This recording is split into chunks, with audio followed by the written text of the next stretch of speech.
Hello, everybody, to the next edition of the Anthony Peake Consciousness Hour. This actually technically is the April 2019 edition. Really looking forward to the show today. Somebody that has really wonderfully appreciated my work now for probably 8 or 9 years, if not longer, is the incredible Brent Raynes, who runs the Alternate Perceptions magazine out in the United States. I think Brent has interviewed me 2 or 3 times, and I've also read a lot of his material over the years as well. I've always really wanted to interview him about his work, because particularly at the moment, because I'm sort of halfway through my next book, The Invisible Universe, which I'm discussing alien entities. And Brent is one of the guys that really has been researching this area for so long. And this is why I'm very keen to talk to him about it. So just to let you a little bit of background information on Brent, which I've nicked off the web, so I hope he doesn't mind in terms of that. I'm sure it's accurate. If it isn't, he'll stand up and tell me. So Brent Raynes has been investigating and researching UFOs since 1967. It's about the time I first started getting interested in UFOs, about that time as well. It must have been a really interesting year there. I remember Brad Steiger's book, Flying Horses. What are flying horses? Flying Swords, the Hostage. And it stuck in my mind. It terrified the hell out of me, that book. It really, really did scare me. He's the author of Visitors from Hidden Realms and the editor of Alternate Perceptions magazine. Brent has traveled extensively across the US and into Canada, interviewing numerous witnesses and researchers. He has taken a comprehensive global and historical perspective on the ufological landscape. He's also participated in Native American rituals and ceremonies, gaining valuable insights and information from his interactions with these wisdom keepers. Brent is able to make revealing comparisons between the interrelated experience and disciplines of parapsychology, shamanism, Jungian archetypes, and ufology. So, without further ado, Brent, welcome to the Anthony Peake. Well, thank you very much, Anthony. It's a great honor. I really appreciate you inviting me. And I think I've probably done about 4 interviews with you, but I remember the very first one, I think, was late 2007. How quickly the time goes by. But I remember that we were talking about all the intriguing things you're talking about. You're exploring the daemon, the how the brain operates, and how the various psychic components, the parapsychology, the quantum physics, and I love to juggle with all sorts of these different things, try to connect the dots. And you've been doing a wonderful, awesome job of it. And I like to kind of keep tabs on what your thought patterns are. Now you're writing this new book that's going to be really right up my alley, so to speak. And I'm writing a book on John Keel. And in our first interview, John Keel came up because, I mentioned about his experience with a subject on Long Island that he had hypnotized. And this experiencer described some things to him about, while under hypnosis, that actually came true, Keel wrote in Mothman Prophecies. And you proceeded to get rather excited by that, as I recall. You said, that's the daemon, that's what I've been talking about. That's the activity of the non-dominant hemisphere of the brain, this presence that exists within all of us that most of the time we're don't understand or realize is there until perhaps hypnosis or some meditative state or some way that we tap it. And, it may be a traumatic experience in one of these UFO paranormal phenomena. So anyway, I am working on a book on John Keel now, with Rosemary Guiley is the publisher, Visionary Publishing out of Connecticut. And I'm going back through some of the material, trying to straighten out some things, reorganize some. And so anyway, I know that you told me in that first interview that you were actually kind of a big Keel fan, I think, back in when his Operation Trojan Horse came out about 1970. And you says you and some of your hippie friends in Liverpool were quite intrigued. And it's interesting how so many of us have gotten into this field. I mean, I've interacted with people in Sweden and Germany and Australia and Brazil and all places all over the world, and other people in England as well who were,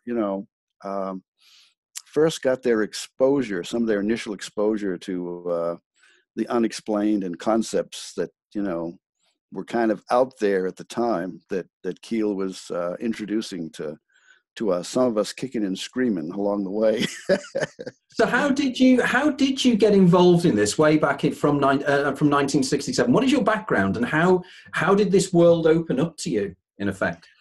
Well, initially I had read Frank Edwards' Flying Saucer Serious Business, which was a very nuts and bolts ET, tunnel vision right there. And so I thought it's either or, like the Air Force said, it's all explained as hoaxes, temperature inversion, Venus on the horizon, or, weather balloons, or, it's ET. And then I began to read really the three musketeers there, John Keel, Jacques Vallée, and Brad Steiger. And I began to realize, oh, well, there are alternative explanations. And so I've been on that alternative approach. I began corresponding with Keel back in October of '69. And I never met him in person, but I've talked with him on the phone. We had some pretty good correspondence going. And so I wish that, I never really envisioned that I would actually work on a book that would tell about, his life and about mine and other people's influence and how we were influenced by his ideas and the kind of studies that have arisen since then. But I wish that I had taken a lot more time, and, hindsight is always better than foresight. My Damon has kind of slept on the job, some, I'm afraid. But wow, I mean, the work you've done and the research you've done is incredible. So we're touching upon our mutual admiration of John Keel and Jacques Vallée and the late Brad Steiger as well. I was really sad to discover that Brad had passed over a few months ago, because Brad and I had exchanged quite a few emails in the past, and he was going to be a future guest on this show. And sadly, things didn't work out, because I was particularly interested in Brad's involvement with the work of Philip K. Dick as well. I didn't realize that they actually met, and that Brad was working with Philip K. Dick on Philip K. Dick believing himself to be a starseed. Very stuff. Well, as I remember, they hadn't actually met. They were planning to meet, but they had talked on the phone and writing, and they had a lot of. I mean, Philip K. Dick really resonated with the work that Brad was doing, and Brad had a lot of very unusual paranormal experiences himself. And so, I mean, and he had contributed to Alternate Perception several articles, on some of his experiences and his connection with Philip K. Dick.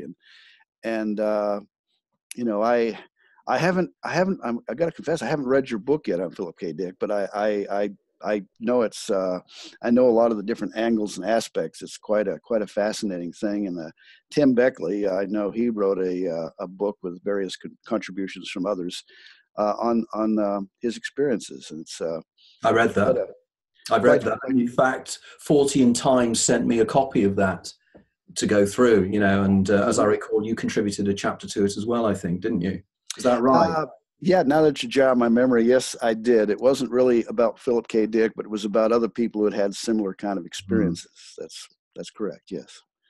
And anyway, the evidence really is overwhelming that there is a lot of, when it comes to the UFO subject, is far more complex and, perplexing and controversial. I mean, Keel dealt with this stuff back in the 60s when it really was not very popular. I mean, we had NICAP, the National Investigations Committee on Aerial Phenomena in Washington, D.C., a civilian group since about 1956, which was founded by a Marine, Major Donald Lee Kehoe, retired, and he had written about UFOs, and to him it was strictly nuts and bolts, and the contactee stuff was utter baloney. He was busy attacking George Adamski, and he didn't want any reports that dealt with aliens. And so any of that stuff, as well as the Air Force that came into him, was rejected for a long time. And Hynek, Dr. J. Allen Hynek, who was in on with, astronomical consultant for Project Blue Book for years. I think probably going, well, I know he was back in 1953, he attended the Robertson panel report there the CIA had in DC. So he had an extensive background until they closed the doors in '69. After the Condon Committee, the University of Colorado, reviewing the literature, I think they produced about a 2,000-page report called the Condon Report afterwards. And after their 2-year study, they said that there was no justification for the Air Force to continue. There was no threat to national security, and they pretty much said the evidence was weak. But Hynek was still interested. He thought that they really had missed it, that there was, because he started his own group, the Center for UFO Studies. And I met Dr. Hynek at his home. I visited him briefly back in September of '72. And I was surprised to hear him say at the time that he found John Keel's work quite interesting. And I've, since I realized that he did discuss with Valley, they're on the edge of reality that published in 1975. They sat down and they talked about the paranormal and a lot of other controversial aspects, and they were interested, and it was Valley who actually kind of brought Hynek up to speed, because over in France he had studied landings and occupant reports, and Hynek was involved with the Air Force perspective, and he didn't take any of that stuff seriously. He said they were kind of like hearing ghost stories to him.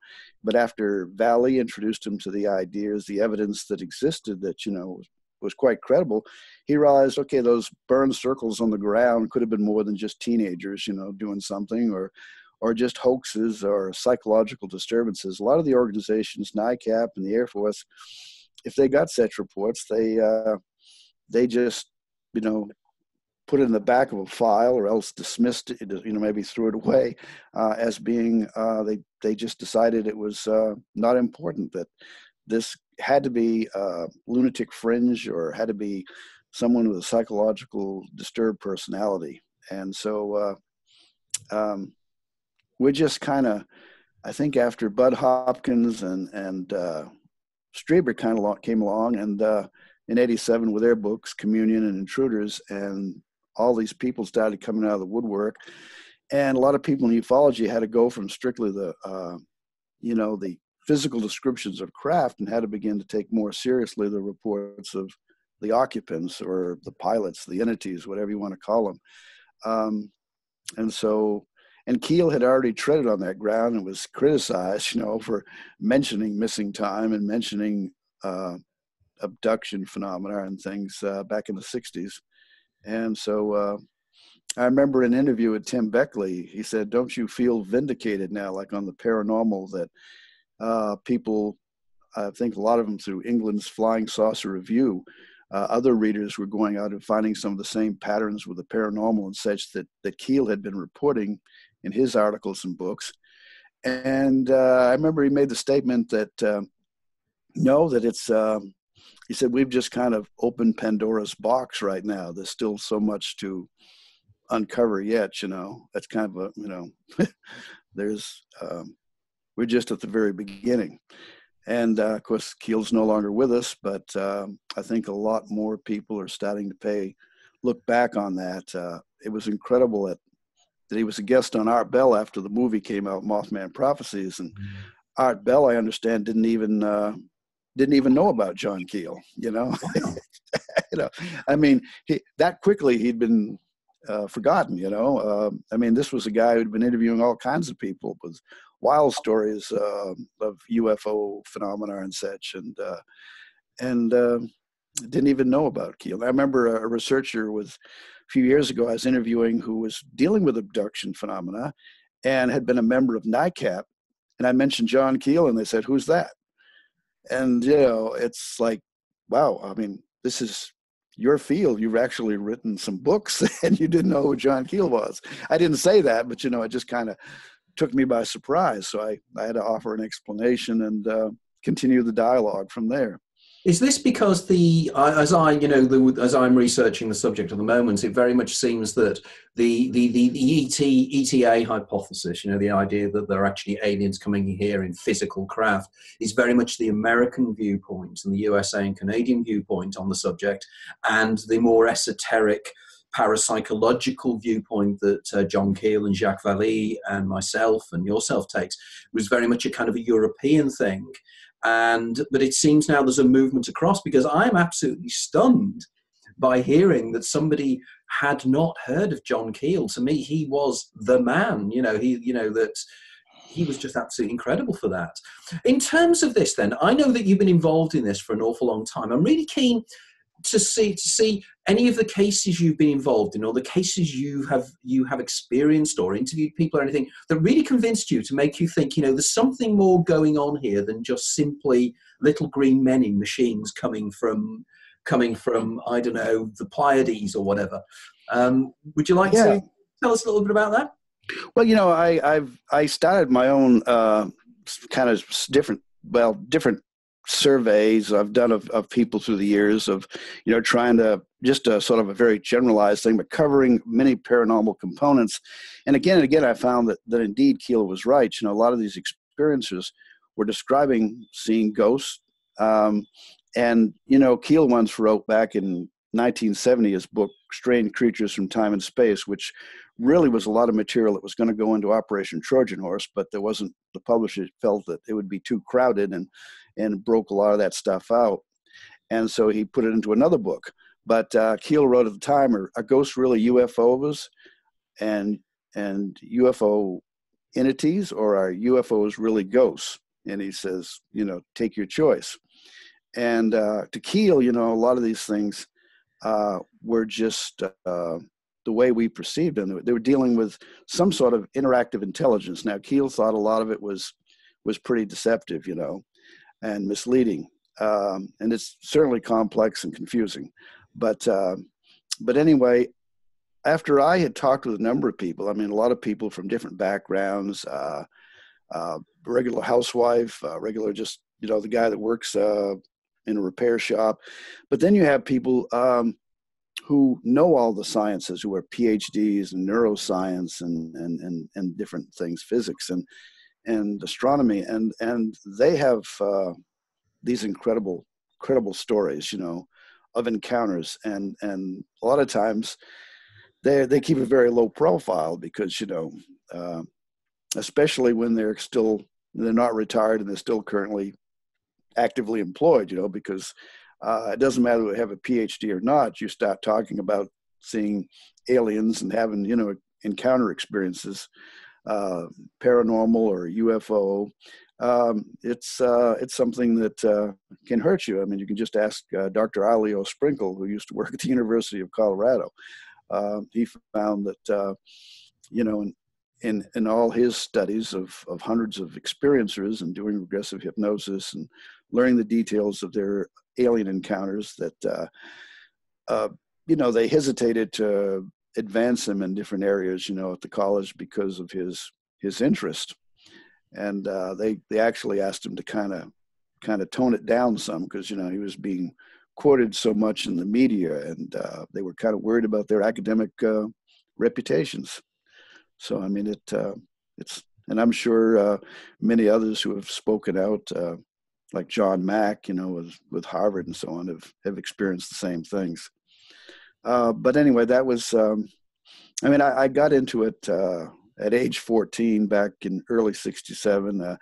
I initially got interested back in March of 66, when there were all the sightings in Michigan, and, Hynek uttered the word swamp gas, which caused a lot of hoopla.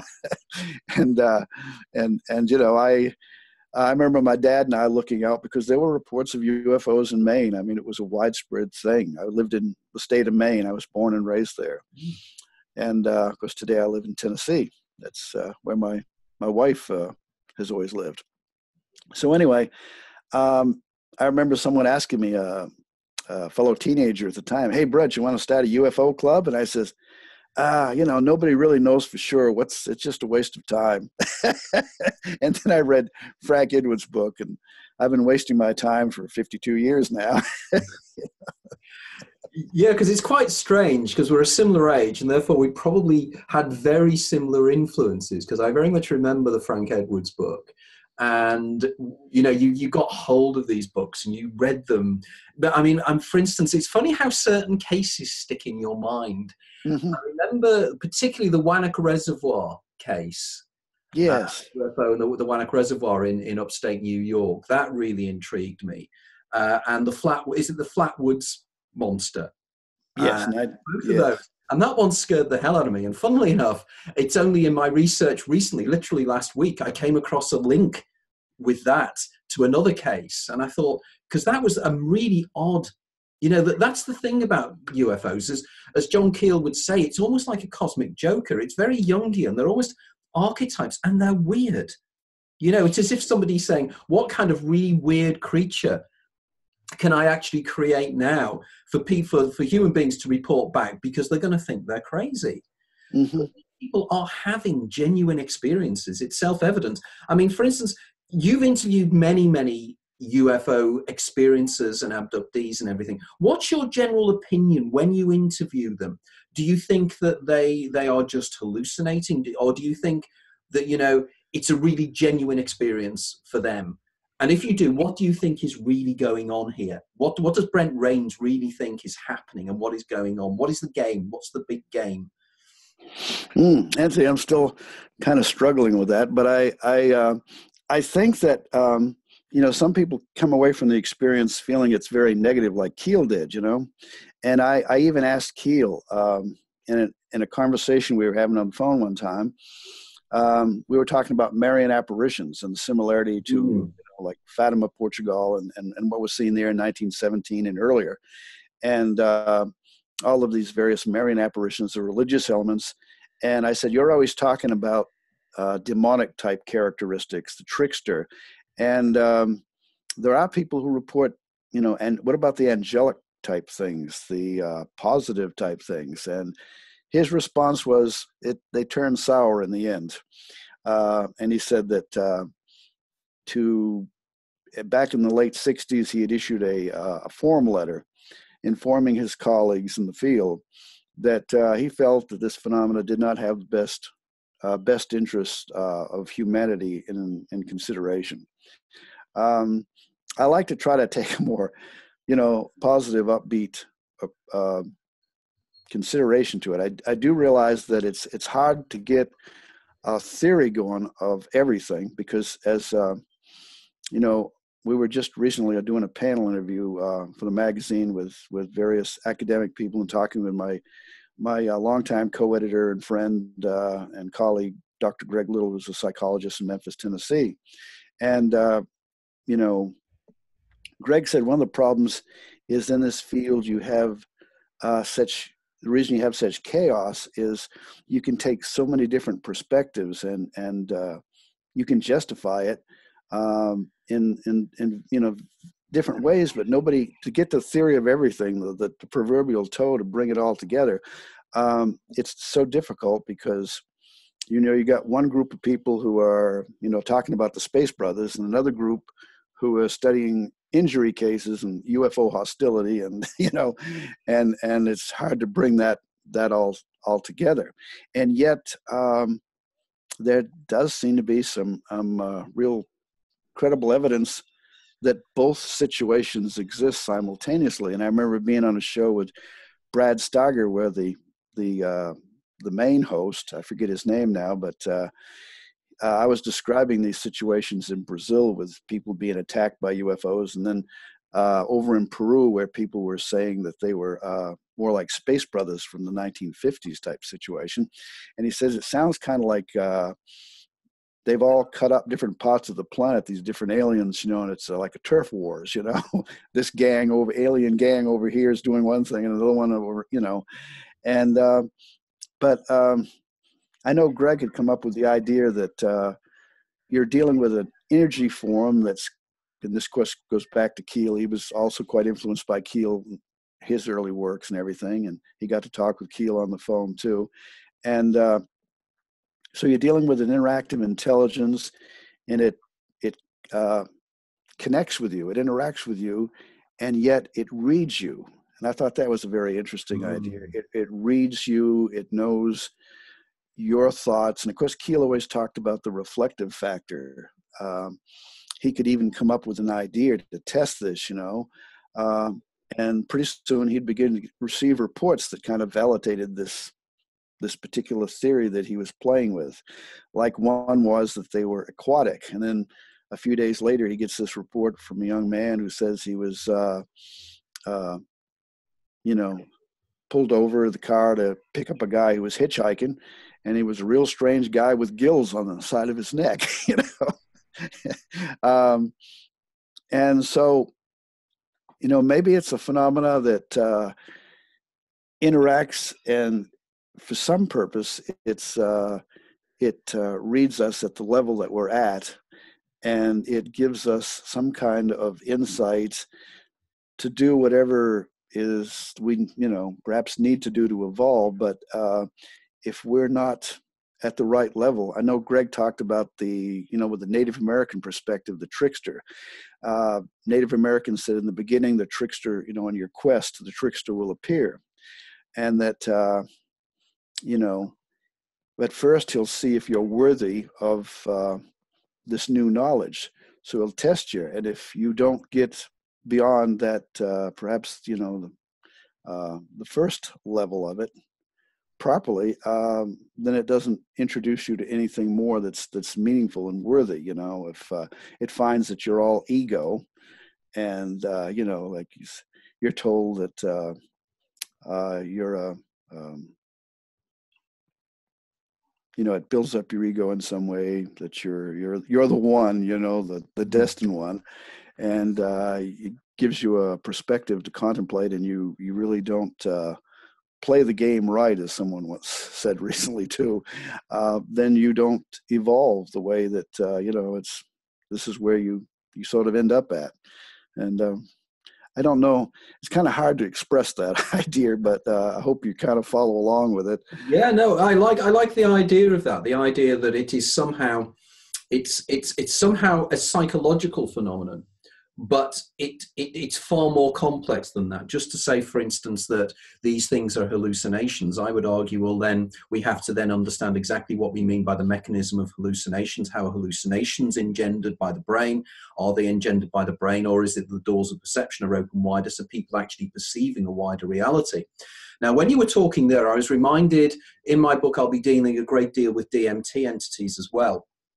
And one of the things you were saying is the way in which the entities seem to be testing you, which is so interestingly shamanic, in the way in which there seems to be the kind of the shamanic trickster, and the way in which there's a linkage between the shamanic journey, the way in which in the shamanic journey you get eviscerated and you get pulled together again, which again seems to be very similar to what takes place in DMT incidences, the Rick Strassman analysis, and also just the general shamanic experiences.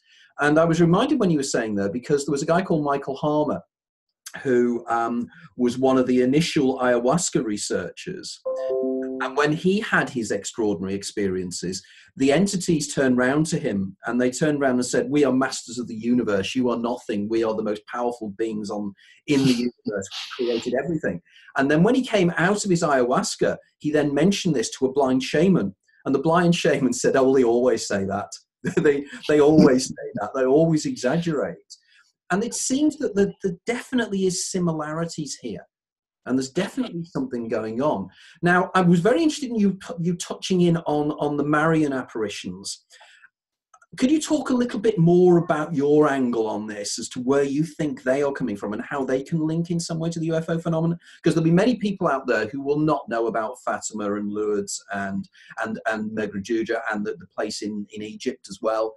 But these are intriguing things. So if you just want to tell us a little bit about these, I would be really pleased if you could. Sure. Because you know that Keel and his Operation Trojan Horse, back in 1970, he touched upon a lot of that in his book then.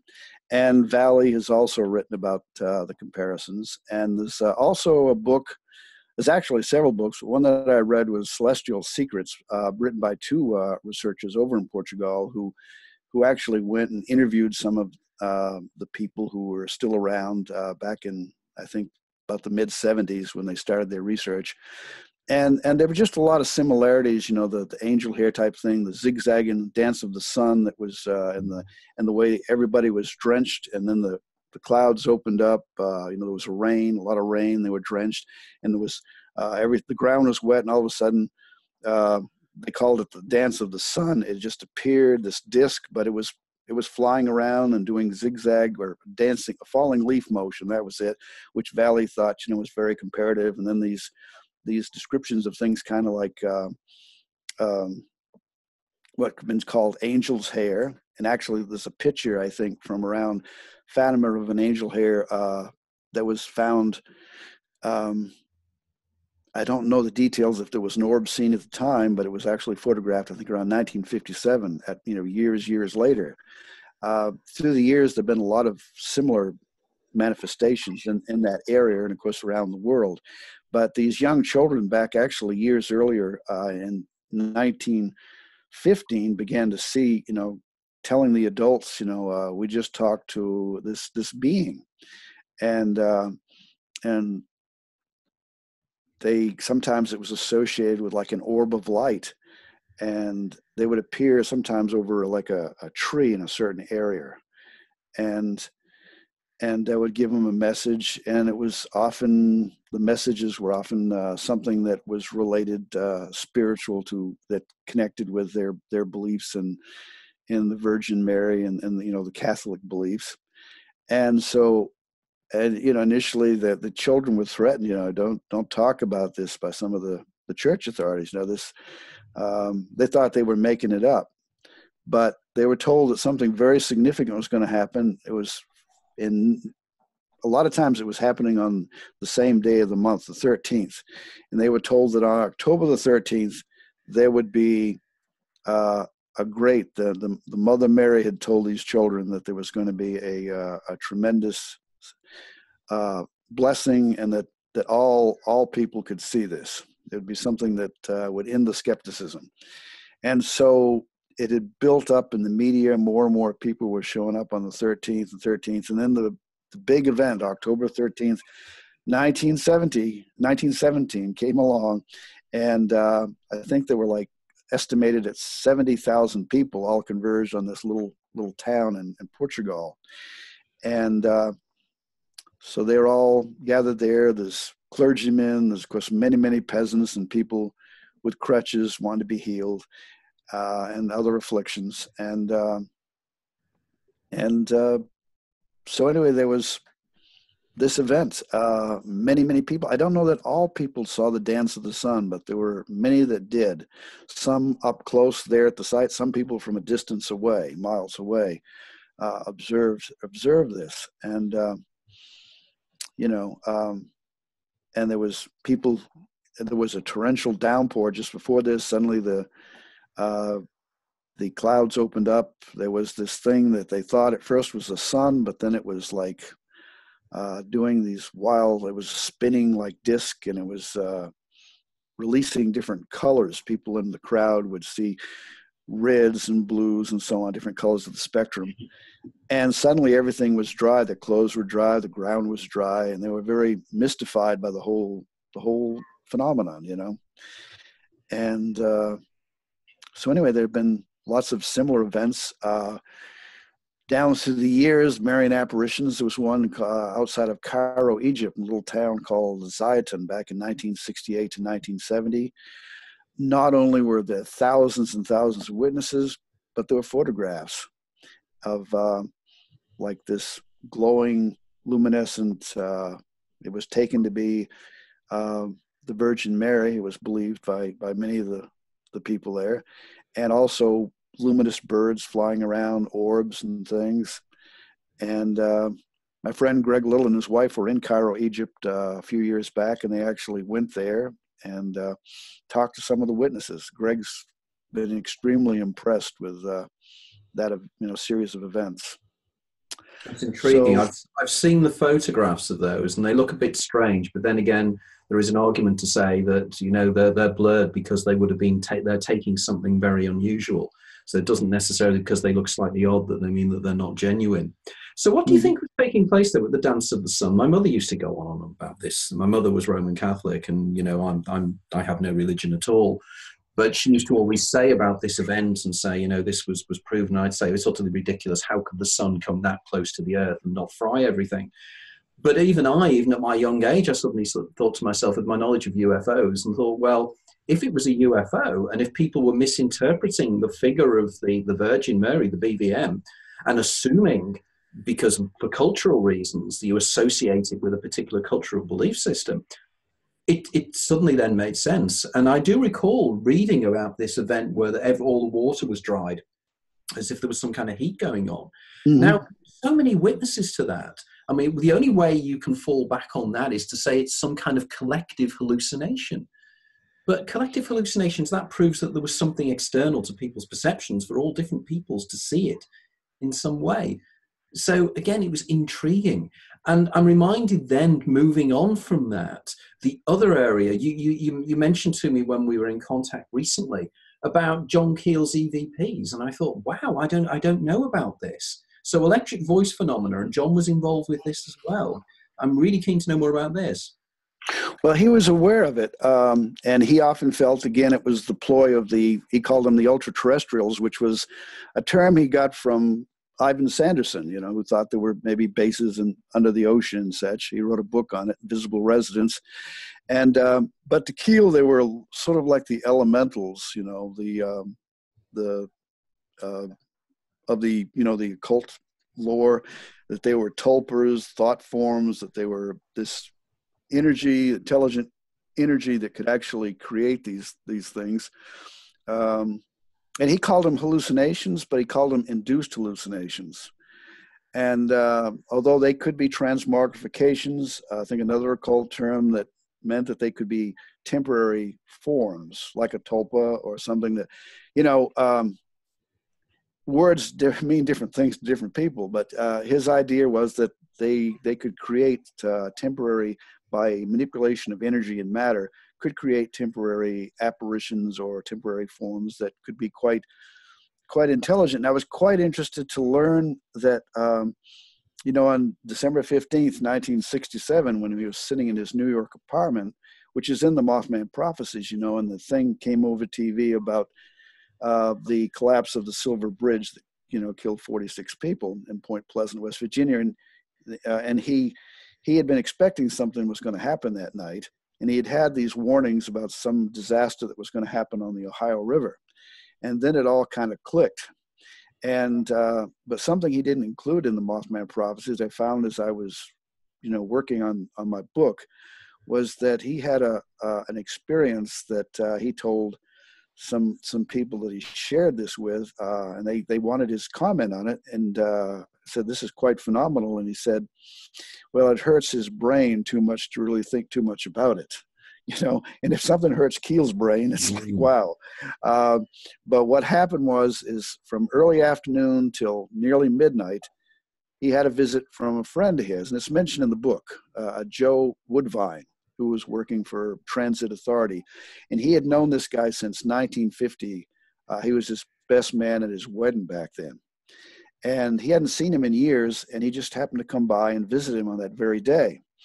And he said that, it looked like Joe. He had Joe's memories. Joe was flesh and blood to him. And they went out to a Jim Moseley talk that was in Manhattan. I've tried to see if anybody had pictures. The old timers still around, but nobody seems to know of any pictures. But there had to be pictures. Anyway, he says it was strange too that this happened, this visit, on the same day that he called one of the most important days of his life, when he kind of put together this idea that this intelligence knew what was going to happen and didn't do anything about it. Just kept alluding to it, and he really felt it was, a dangerous and deceptive intelligence, interactive intelligence.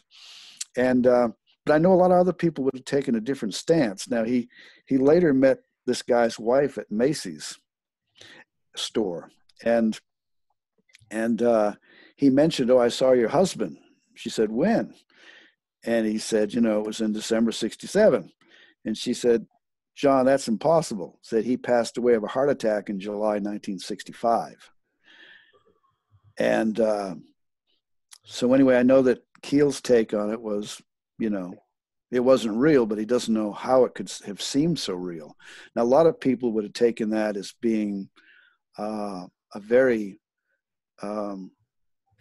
very positive thing. But for Keel, you know, with his idea that it was a deceptive intelligence, dark intelligence, you know, and he was an atheist, but he believed, you know, that it wasn't really an intelligence that just, you know, wore masks. It hid behind different belief systems, and for him, this was just a deceptive ploy, and he was very puzzled by it, and you know, decided not to put it in his book. But I know that he wrote about, you know, the beings could talk through tape recorders, you know, EVPs. They could appear. They could call people up on the phone. He had described having that experience.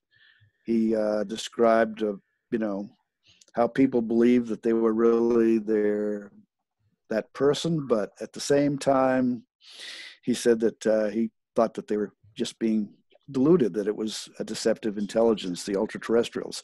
So after Keel passed away, July 3rd of you know, 2009, I thought, what a shame, you know, that he passed away. And there were a couple of abductees who became engaged in a few months later, who were doing paranormal work, visiting haunted sites and so on.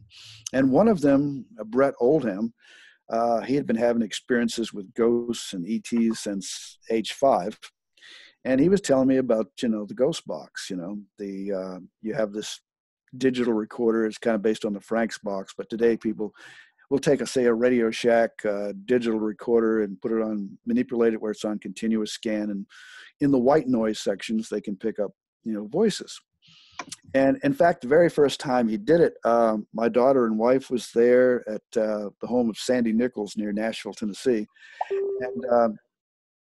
and anyway, I just went ahead and didn't even go participate in the session. And then my wife was saying she heard her name called, and her brother's name was mentioned. So I thought, oh, well, you know, but I was taking care of our new grandchild at the time in another room. So I just sat out on this because I'd tried EVPs in the past and never had any success. Well, in the months that followed, we periodically, Brett was getting John Keel on his ghost box. So we were together at Sandy Nichols' home on July 3rd of 2010. And I mentioned that it was a 1-year anniversary of Keel's passing. So did they mind if we tried to contact him? So we did engage in that process, and pretty soon, I believe we had 3 recorders recording this, and Brett asked, you know, could John Keel speak to us? And in a few seconds, we heard and recorded the words John Keel, a male voice. And then another time, Brett asked him, because Brett had an experience with Bigfoot one time in Ohio. So he knew that Keel was interested in cryptozoology. So he said, John Keel, can you tell us what you now know about Bigfoot? And a strong male voice came through the speakers. We had it hooked up to stereo speakers, this one ghost box, one radio. And a male voice came through saying, "Smuck Bigfoot, see?" And then there were 2 other voices in the background that said "see," and another one said "see." And, you know, we knew we were having something intelligent, interactive going on. And I was highly impressed at that point.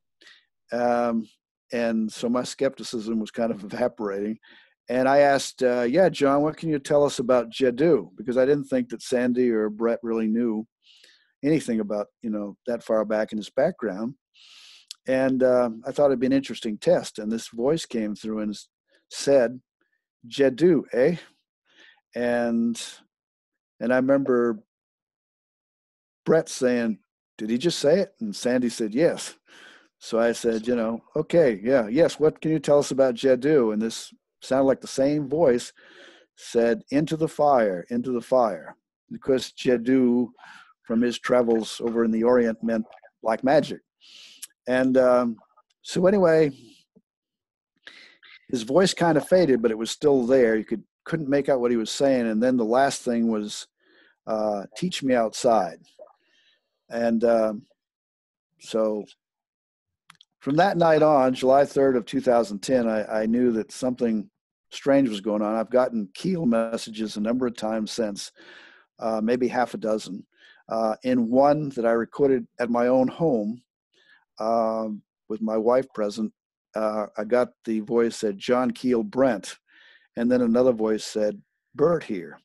And Bert was Berthold Schwartz, a psychiatrist that I kept hearing also. But it's not always the dead. One time there was a friend that wanted to be with me when I was going to visit someone. And anyway, it didn't work out where he could. But while I was demonstrating to my friend about how the ghost box worked, his voice comes over through the radio onto the recording, saying, hey, Brent. And it's clearly his voice, the voice of my friend, who's quite alive and well. So, and I played it for him. I played it for other people who knew, you know, Sandy, and they all agreed, yeah, it's his voice. What's it doing there, you know? Well, that's intriguing in itself, isn't it? As to why, you know, it's as if it kind of tune into a kind of an informational field or thoughts or something, you know, because I know that some people argue it's paralalia, isn't it? Is it paralalia where you will hear what you want to hear? But funnily enough, there's something, my producer Dia would like to ask you a question as well, because there's obviously something you said that's intrigued her. Dia, would you like to pop in and ask a question? I just want to ask a quick question because, you know, you're giving timelines of all these mass sightings that I've read about. Very fascinating. Why that period of time and why only a certain group of people? I mean, why not show yourself and the phenomenon to all of humanity so we can just knock it out of the box, unless this place called Earth is actually their experiment, if you get what I'm saying? One of the things seems to be that not everybody's quite ready, and not everybody has the same mental capacity or cognitive capacity to process or receive the experience. I mean, a lot of the experiences seem to have a certain psychic awareness. Sometimes they're not even aware that they have. And, you know, Keel made a point about this RAF Air Marshal Sir Victor Goddard, who was involved in UFO studies back in the 1950s in England. And he noted that it seemed to him that a lot of the people who were seeing UFOs were psychic, and people who were non-psychic, you know, like I used to think I was, nothing happens, you know. They can be there present. And in fact, there was an investigator, a MUFON investigator, state director here in Tennessee recently, who told me that she had realized that the phenomena was more complex years ago, and she had about a dozen witnesses, and 4 of them were startled by seeing this craft very close range, and yet the other people present couldn't see it. And Carl Jung, the late great Swiss psychologist, described in his book on flying saucers back in the 1950s that he was at a seance or some event where there was a medium who 4 people were all excited. They could see this moon-like object hovering over his abdomen. And they motioned for Jung to come over and look at this, but Jung couldn't see it. And he wondered if something like that was going on with UFO phenomena, because he said that he called it psychoid. There's something that existed between matter and psyche. And, you know, and even at the Harvard Medical School last November 30th, there were 2 distinguished medical doctors who were telling about their study of experiences, who were seeing orbs, UAPs, unidentified aerial phenomena, hearing voices. And they called them hallucinations, but they realized that it's more complex. They're taking a real interest because these are very grounded people who have no, a lot of them are in the military. And one of them is actually was with the CIA's Weird Desk back in 1972 when he was working with Stanford Research Institute. It was Christopher Kit Green.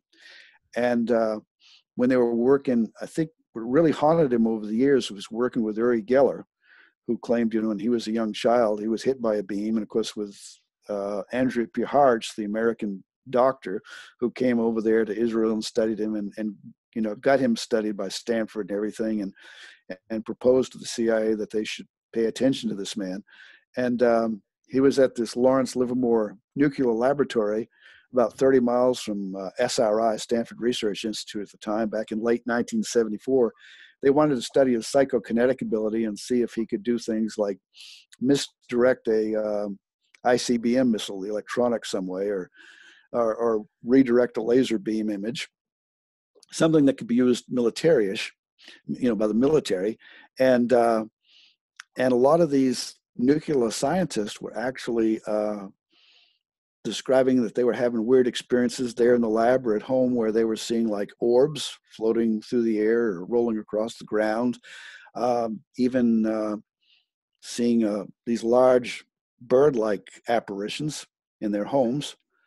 And in one instance, a physicist and his wife saw like a gray cloth arm with a hook on the end of it that was like a hologram hovering, I think, over the edge of their bed. And they would come in the morning, and as a routine, they would, be asked if there was anything unusual that happened. And because they worked at a site that required, a great deal of security, they wanted to make sure that no one, say, from, foreign intelligence approached them about anything. They want to make sure, but they didn't expect that they were going to be hearing all such strange stories. And apparently 2 of the men and the scientists actually quit because of all these weird things that was happening. And I actually got to talk with Uri Geller on the phone about this. And I think that, if you read Puharich's book, Uri, you realize that there were a lot of strange psychoid type things that happened to them, and he told me everything in that book that that Andrea Puharich wrote was true. He said he can't explain it. He didn't know why things happen the way they do. And over the years, he's tried to reduplicate the EVP type thing that they experienced, and he couldn't do it. He doesn't know why the interactive intelligence that they had discontinued, And, but I got to talk with, I've been in touch with Gary Nolan, who is one of the scientists that spoke at the Harvard and is working with Christopher Green. And they've actually gotten together with Jacques Vallée quite a bit and discussed some of the cases that he studied. And so they're interested in doing MRI brain scans of people and getting all their medical records and doing a real serious study. But they termed them hallucinations, but they know they're actually much more. It's just a convenient, and even Keel talked about hallucinations, but he talked about induced hallucinations. Jung preferred the term visionary experiences because they're, it's non-pathological. It's not exactly hallucination, but I figure that, other people, Keel being an atheist and people working in the medical field and CIA don't want to talk about visions, so they're going to talk about hallucinations that are very curious, I don't know if that answers your question, but I mean, No, it does. It does, and I thank you. And I completely get what you're saying. But as I'm sitting here listening, I'm saying to myself, well, there are a lot of people who can't handle this 3D physical reality and are going crazy. So it's not, you know what I'm saying? So let's just get everything out in the open. If what you and Anthony Peake have been talking about for a very long time is really reality, why not just come all out in the open? Because as far as we can see in this 3D realm, there are people going crazy just with the 3D. And, so why not just bring it all out in the open? No, I think that's a very interesting point, because I'd always wondered that. Why doesn't something land on the White House lawn or something? And it seems to be, I think, as Brent said, there seems to be this kind of restriction, as if certain people are being developed in certain ways. Possibly, it's all very intriguing, and it is. The more I get into this, the more I'm mystified. The more it Yeah. think how just odd this all is. It's a game, it's a joke, it's something just weird. Now, I'm aware we're about to run out of time, Brent, so if you can tell people a little bit about how people can contact you, and maybe just give us a little bit of a snapshot of your new John Keel book as well. Tell us the title and when it's due to be out and everything else. That would be really great. We've got about another 2 or 3 minutes. Okay, well, on the title, I kicked around a title. I'm not sure that we've really decided. Rosemary said the title I pitched at it recently sounded kind of catchy. Some other people liked it. I'm not sure that we'll end up with, but I was going to call it John A. Keel, Friends, Foes, and UFOs. Wow. But, I'm not sure that'll end up being the final title, But I'm kind of reorganizing some areas in the book right now, and I got to get it back to Rosemary, and I've kind of dragged my feet working on some other projects. But I hope to get it out, because I'm going to be speaking at 2 conferences pretty soon. I mean, yeah, one is the Alien Expo in August. That'll be in Knoxville, Tennessee. And I'll also be speaking at the Mothman Festival in Point Pleasant, West Virginia in September. So, I've got to have the book done and available at that time, so I can be signing autographs and such.